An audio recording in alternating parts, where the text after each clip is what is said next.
মাওবাদী হিদমা মারা গিয়েছে প্রায় সপ্তাহখানেক হয়ে গেছে, কিন্তু এখানকার বাম আরবান নকশাল যারা আছে তাদের হিদমাকে নিয়ে কান্নাকাটি এখনো বন্ধ হয়নি।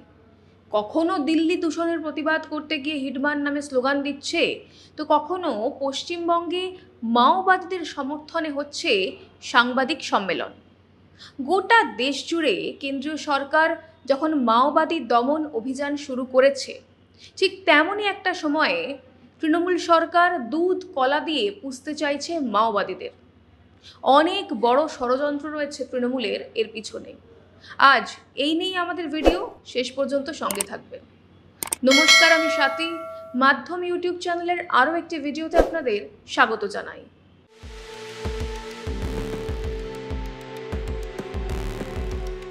আজ আপনাদের বলবো কিভাবে গোটা দেশ জুড়ে কেন্দ্রীয় সরকার মাওবাদ দমন করলেও এই রাজ্যে তৃণমূলের মদতে বেড়েই চলেছে মাওবাদীরা। সম্প্রতি 24শে নভেম্বর রেজলিউশনারি স্টুডেন্ট ফ্রন্ট বা RSF যাদবপুর বিশ্ববিদ্যালয়ে ষষ্ঠ রাজ্য সম্মেলন করে। এই RSF হলো মাওবাদী সংগঠনের স্টুডেন্ট ফ্রন্ট, যেমন ধরুন সিপিএমের SFI, ঠিক তেমনই RSF 1990-এর দশকে CPIML এবং PW পার্টি ইউনিটি সমর্থকদের দ্বারা প্রতিষ্ঠা হয়েছিল এবং 2004 সালে CPI মাওয়িস্ট গঠনের পর আরও দ্রুতভাবে তারা বৃদ্ধি পায়। সিঙ্গুর এবং নন্দীগ্রাম আন্দোলনের মাধ্যমে তারা রাস্তায় নেমেছিল, সক্রিয় ছিল সেই সময়টা। তবে 2011 সালের পর স্বাধীন বামপন্থী এবং তৃণমূল সমর্থিত ইউনিয়নের কাছে তারা প্রভাব হারায়। তা যাই হোক, এই সম্মেলনে তারা প্রতীকীভাবে কলকাতাকে কোটেশ্বর রাও নগর, যাদবপুর বিশ্ববিদ্যালয়কে হিডমা নগর এবং বিবেকানন্দ হলকে বাসবরাজু অডিটোরিয়াম নামে পুনর্নামকরণ করেছে। এভাবে তারা নাকি 3জন প্রাক্তন মাওবাদী নেতাকে সম্মান জানিয়েছে, যারা কিনা ভারতের সবচেয়ে ভয়ঙ্কর বিদ্রোহী হামলার সঙ্গে যুক্ত ছিল। আর তার থেকেও অবাক করা বিষয়, এই রাজ্যের বুকে এই ধরনের একটা সম্মেলন হয়ে গেল আর প্রশাসন কিচ্ছু করল না, স্রেফ হাত গুটিয়ে বসে রইল। আর বিশ্ববিদ্যালয় কর্তৃপক্ষ নাকি কিছুই জানতেন না, তাদের কাছে কোনো খবর ছিল না। খবর ছিল না নাকি তারা ইচ্ছে করে এই সম্মেলনটা হতে দিয়েছেন, বিষয়টাকে বাড়তে দিচ্ছেন? দেখুন, মাওবাদী সংগঠন একটা নিষিদ্ধ সংগঠন, কাজেই মাওবাদীদের হয়ে প্রচার, তাদের সহানুভূতি দেখানো, প্রকাশ্যে তাদের নিয়ে কথা বলা বা সমর্থন করা পুরোটাই কিন্তু রাষ্ট্রদ্রোহিতার সামিল। দেশ জুড়ে যখন কেন্দ্রীয় সরকার ডেডলাইন ঠিক করেছে যে 2026-এর 31শে মার্চের মধ্যে দেশ থেকে নকশাল আর মাওবাদ শেষ হবে, ঠিক তেমনই একটা সময় আবারও পশ্চিমবঙ্গে মাথা চাড়া দিচ্ছে মাওবাদ। কেন? এই গভীর প্রশ্নের উত্তর আমরা খুঁজব। তার আগে আমরা দেখে নিই এই রাজ্যে কিভাবে মাওবাদীদের ব্যবহার করে ক্ষমতায় এসেছিল তৃণমূল এবং তারপর নিজেদের ইচ্ছে মতো এদেরকে ব্যবহার করেছে এবং সময় মতো তাদেরকে খতমও করে দিয়েছে এই তৃণমূল সরকার।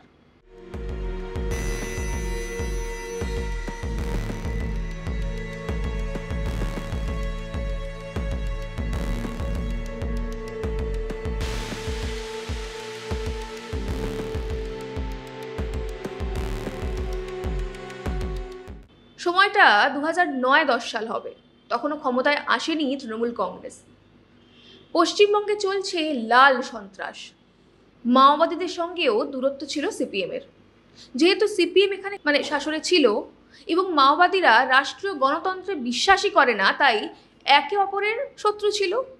তখন প্রায়শই পুলিশ প্রশাসনকে টার্গেট করত মাওবাদীরা। প্রচুর কনস্টেবল, পুলিশ এবং স্থানীয় মানুষদের ধরে ধরে জঙ্গলমহলে খুন করত এরা। রাস্তায় পুঁতে রাখত ল্যান্ডমাইন, বিভিন্নভাবে অপহরণ করা হতো, অপদস্থ করা হতো এবং নিকেশ করে দেওয়া হতো। তাই শত্রুর শত্রু আমার বন্ধু এমন পথ গ্রহণ করেছিল মাওবাদী এবং বিরোধী নেত্রী মমতা বন্দ্যোপাধ্যায়। এই রাজ্য থেকে সিপিএমকে সরাতে মাওবাদীদের সঙ্গে হাত মিলিয়েছিলেন মমতা বন্দ্যোপাধ্যায়। শুধু তাই নয়, 2010 সালে জঙ্গলমহলে একটি বড় সমাবেশ করেছিলেন মমতা বন্দ্যোপাধ্যায়। সেই সমাবেশে আকুণ্ঠ সমর্থন জানিয়েছিলেন কুখ্যাত মাওবাদী নেতা কিষেনজি। জঙ্গলমহলে যাতে তৃণমূলকে ঢেলে ভোট দেওয়া হয় এটাও নিশ্চিত করেছিল মাওবাদীরা। মাওবাদীদের সমর্থনে জঙ্গলমহল বেল্টে বিপুল ভোট পায় তৃণমূল, আর সার্বিকভাবে জনমত তো ছিলই তাদের সাথে। কাজেই ক্ষমতায় আসে তৃণমূল সরকার। কিন্তু যাদের সমর্থনে ক্ষমতায় বসলো তাদের কিছু দাবি প্রত্যাশা তো পূরণ করতেই হবে, এটা জানতেন মমতা বন্দ্যোপাধ্যায়। আবার এটাও জানতেন যে রাষ্ট্রীয় সাংবিধানিক পরিকাঠামোয় থেকে সরকার পরিচালনা করতে গেলে মাওবাদীদের সরাসরি সমর্থন করা চলবে না। কাজেই উভয় সংকটে পড়ল তৃণমূল সরকার। মাওবাদীরা বুঝলো তাদের সিঁড়ির ধাপের মতো ব্যবহার করেছে তৃণমূল। মতবিরোধ তৈরি হলো। জঙ্গলমহলে আবারও শুরু হলো পুলিশ খুন, এবং সেই সঙ্গে সঙ্গে খুন হলেন তৃণমূল কংগ্রেসের বহু নেতা। ইউটার্ন নিলেন মমতা বন্দ্যোপাধ্যায়। এনকাউন্টার করলেন কিষেনজির নিরাপত্তায় সাধারণত থাকতো 14 জনের একটি ত্রিস্তরীয় নিরাপত্তা বলয়। কিন্তু যেদিন এনকাউন্টার হলো, যেদিন কিষেনজি মারা গেলেন, সেদিন মাত্র 2 জন দেহরক্ষী সঙ্গে ছিল, এবং সঙ্গে ছিলেন শয্যা সঙ্গিনী সুচিত্রা মাহাতো। কিষেনজি মারা গেলেন এবং আত্মসমর্পণ করলেন সুচিত্রা। পশ্চিমবঙ্গে বন্ধ হলো মাওবাদীদের দাপাদাপি। তারপর দীর্ঘ 10-12 বছর এই রাজ্যে আর সেইভাবে মাওবাদী কার্যকলাপ খুব একটা দেখা যায়নি। হ্যাঁ, ছোটোখাটো 2-1টা বিচ্ছিন্ন ঘটনা নিশ্চয়ই ঘটেছে, কিন্তু বৃহৎ আকারে মাওবাদীদের সেই অর্থে আর এই রাজ্যে দেখা যায়নি। তো যাই হোক, এবার ফিরে আসা যাক 2025 সালের বর্তমান প্রেক্ষাপটে। দেশ জুড়ে প্রায় 90% মাওবাদী ইতিমধ্যেই নিশ্চিহ্ন হয়ে গিয়েছে। বড় বড় মাও লিডাররা কেন্দ্রীয় সরকারকে অনুরোধ করছে অপারেশন বন্ধ রাখার জন্য। তারা সময় চাইছে আত্মসমর্পণের। এমন একটা সময় কেন পশ্চিমবঙ্গকে, বিশেষ করে কলকাতাকে বেছে নিল এই মাওবাদীরা? এর পিছনে রয়েছে গভীর ষড়যন্ত্র। যেমনটা আমি বলছিলাম, সামনেই রয়েছে 2026 বিধানসভা নির্বাচন। এই প্রথম হিন্দুদের মধ্যে সচেতনতা এবং একতা দেখা যাচ্ছে। এই রাজ্যে মৌলবাদী আগ্রাসন, রোহিঙ্গা, বাংলাদেশি মুসলিম অনুপ্রবেশকারীদের দাপাদাপি এবং সর্বোপরি তৃণমূল সরকারের বহু দুর্নীতি বাংলার মানুষকে বিকল্প খুঁজে নিতে ভাবাচ্ছে। তারা চাইছে বিকল্প খুঁজতে। আর কেন্দ্রীয় সরকারের বিকাশের মডেল, 20টির বেশি রাজ্যে ডাবল ইঞ্জিন সরকারের সাফল্য দেখে বাংলার মানুষ চাইছেন এই রাজ্যেও বিজেপির সরকার হোক। এবং এমন একটা সম্ভাবনা যখন আরও প্রবল হচ্ছে, তখনই মাওবাদীদের রাস্তায় নামিয়ে দিয়েছেন মুখ্যমন্ত্রী মমতা বন্দ্যোপাধ্যায়।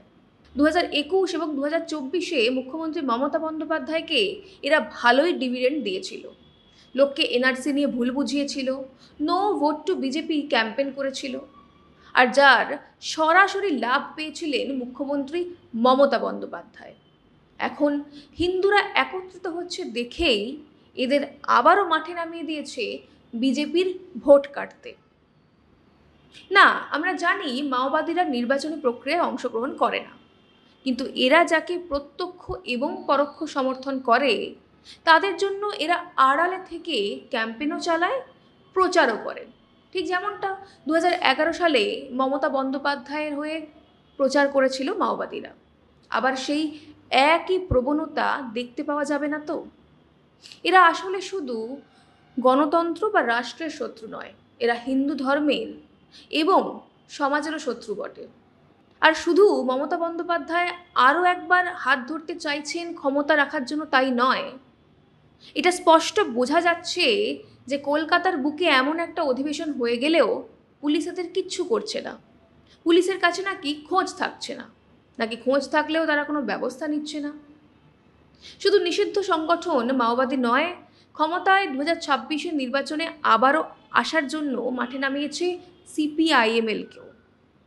সারা দেশ যখন নকশালহীন হতে চলেছে, বিহার যখন নকশালদের ছুঁড়ে ফেলে দিয়েছে, তখন মমতা ব্যানার্জিকে চতুর্থবার মুখ্যমন্ত্রী করতে নৈহাটিতে দীপঙ্কর ভট্টাচার্য এবং পুরো বামফ্রন্ট টিম নিয়ে একটা বড়সড় সাংবাদিক সম্মেলন করে। যে নৈহাটিতে বিজেপি রাজনীতি করলে স্থানীয় সাংসদ এবং বিধায়করা মানুষকে বাড়ি ছাড়া করে ছাড়েন, এরম একটা জায়গাতে বিনা বাধায় সাংবাদিক সম্মেলন করে ফেলল এই দীপঙ্কর এবং তার লোকজন। কিন্তু কার জন্য? অবশ্যই তৃণমূলের জন্য। দীপঙ্কর বলছেন মমতা ব্যানার্জির পাশে দাঁড়াবে সিপিআইএমএল। তিনি বলছেন তৃণমূল এবং বিজেপিকে এক করে দেখলে চলবে না। 17 বছর পর তৃণমূলের শক্ত ঘাঁটি কলকাতা এবং তার 50 কিলোমিটার আশেপাশে এই প্রথম শহরের আঁতেল বাঙালিও তৃণমূলের বিরুদ্ধে যাচ্ছে। আর সেটা আটকাতে সিপিএমের 2024 লোকসভায় পাওয়া এই 5 জেলার প্রায় 30 লক্ষ ভোট তৃণমূলের দিকে ঘোরাতে আবার অন্য প্যাকেজে নো ভোট টু বিজেপি নিয়ে বাজারে নামছে সিপিআইএমএল লিবারেশন। আমাদের মনে রাখতে হবে যে মাওবাদীরা বন্দুক হাতে জঙ্গলে লড়াই করছে তাদের থেকে কোনো অংশে কম নয় এই শহরে বসে থাকা আরবান নকশালরা। এরা বরং আরও বেশি ক্ষতিকারক। শিক্ষিত এরা, পেটে বিদ্যে আছে, তাই এরা যখন ক্ষতি করে সেই ক্ষতিটা আরও কয়েক গুণ বেশি হয়। আর আবারও এদের হাত ধরলেন মমতা বন্দ্যোপাধ্যায়। আমার তো মনে হয় কেন্দ্রীয় স্বরাষ্ট্র মন্ত্রকের এই বিষয়টা আরেকটু ভালো করে দেখা দরকার। এই সমাবেশের সম্পর্কে খোঁজখবর নেওয়া দরকার।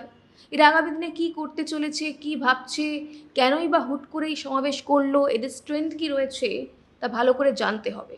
প্রয়োজনে এদের গ্রেফতার করতে হবে। কারণ ইতিহাস বলছে বামপন্থা, মার্ক্সবাদ, মাওবাদ, নকশাল এরা ক্যান্সারের মতো। একবার বাদ দিলে আবারও যে কোনো সময় যেমন ক্যান্সারের গ্রোথ ছড়িয়ে পড়তে পারে, ঠিক তেমনই নকশাল দমনের ক্ষেত্রেও আত্মতুষ্টির কোনো জায়গা নেই। কারণ জঙ্গলে মাওবাদীদের খতম করা গেলেও আরবান নকশালদের মনের মধ্যে যে মাওবাদ ঢুকে বসে আছে এবং যে রাষ্ট্রবিরোধী চিন্তাকে তারা লালন পালন করছে, সেটা যতক্ষণ না নির্মূল করা সম্ভব হবে ততদিন দেশ থেকে মাওবাদীদের কোনোভাবেই মুছে ফেলা সম্ভব হবে না। আপনাদের কি মনে হয় এই রাজ্যে আবারও কেন মাথাচড়া দিচ্ছে মাওবাদীরা? জানান আমাদের কমেন্ট করে। আজ এই পর্যন্তই, দেখা হবে পরের একটি ভিডিওতে। ততক্ষণ পর্যন্ত সঙ্গে থাকুন, দেখতে থাকুন মাধ্যম।